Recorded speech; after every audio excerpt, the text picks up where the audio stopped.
নমস্কাৰ বন্ধু বান্ধৱীসকল আজি ভিডিঅ'টোত অত্যন্ত সুখবৰ এটা লৈ আহিছোঁ যেটো সুখবৰ অসমৰ প্ৰতিজন অসমীয়া আৰু প্ৰতিজন লোকৰ বাবে বহুত ডাঙৰ এটা গুৰুত্বপূৰ্ণ খবৰ যেটো খবৰ অসমীয়া সংস্কৃতি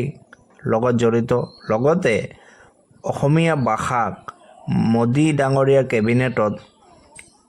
গুৰুত্বপূৰ্ণ মৰ্যাদা দিয়া হৈছে যেটো দুপতি ভাষা ৰূপে স্বীকৃতি দিয়া হৈছে সেয়েহে ধন্যবাদ জনাইছে অসম কেবিনেটে প্ৰধানমন্ত্ৰী ডাঙৰীয়াক কেবিনেটে অসম চৰকাৰৰ হৈ প্ৰধানমন্ত্ৰী মোদী ডাঙৰীয়াক সমিতি অতিশীক সন্মান জনাই অসমীয়া ভাষা দুপতি ভাষা ৰূপে স্বীকৃতি দিয়াৰ বাবে কৃতজ্ঞতা জ্ঞাপন কৰিছে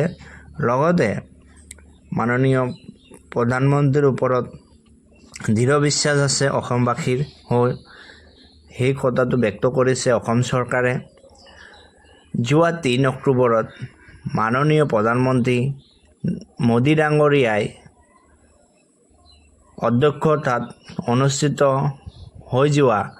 কেন্দ্ৰীয় কেবিনেটত আনুষ্ঠানিকভাৱে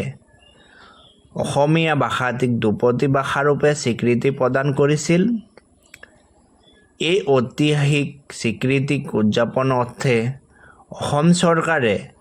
3 নৱেম্বৰৰ পৰা 9 নৱেম্বৰ 2024 লৈ ভাষা গৌৰৱ সপ্তাহ পালন কৰিব এই উদযাপনৰ দিনা এটি বিশেষ সপ্তাহটো বিদ্যালয় আৰু নাগৰিক সমাজ সংগঠনসমূহৰ দ্বাৰা চতুৰ্থ শতিকাৰ পৰা আমাৰ ভাষাটিক উত্তৰণৰ যাত্ৰা অন্যান্য অৱদানেৰে সমৃদ্ধ কৰাৰ অসমীয়া সাহিত্যিক আৰু পণ্ডিতসকলৰ অৱদান সন্মান জনোৱাৰ বাবে অনুষ্ঠান আয়োজন কৰা হ'ব এই কাৰ্যসূচীত